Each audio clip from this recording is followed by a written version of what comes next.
আসসালামু আলাইকুম রহমতুল্লাহি ওয়া বারাকাতুহু নাহমাদুহু ওয়া নুসাল্লি আলা রাসূলিহিল কারীম আম্মা বাদ ফাউযু বিল্লাহি মিনাশ শাইতানির রাজিম বিসমিল্লাহির রহমানির রহিম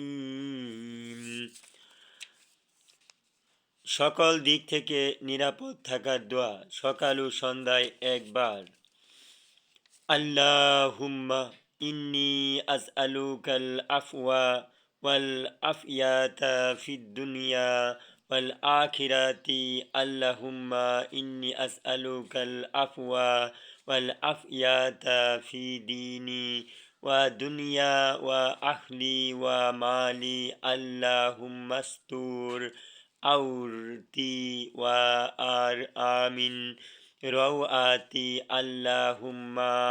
আল্লাহুম্মা ফাজনি মিন বাইনি ইয়াদাইয়া ওয়া মিন খলফি ওয়া আন ইয়ামিনি ওয়া আন শিমালি ওয়া মিন ফাওকি ওয়া আউযু বিআজমাতিকা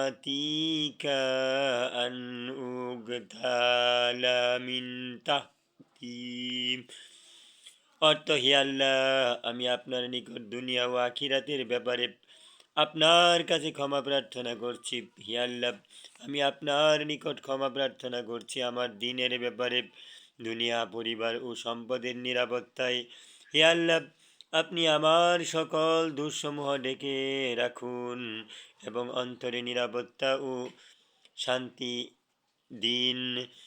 হে আল্লাহ, আমাকে হেফাজত করুন আমার সামনে হতে এবং পিছন দিক হতে, ডান দিক হতে ও বাম দিক হতে এবং আমার উপর দিক হতে, এবং আমি আপনার বরত্বের উসিলায় আমার নিজ থেকে ভূমি ধসে যাওয়া হতে আশ্রয় প্রার্থনা করছি।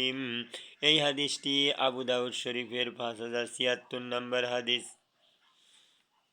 বাব সকালে যা বলবে, তাহকিক আলবানী সহিহ।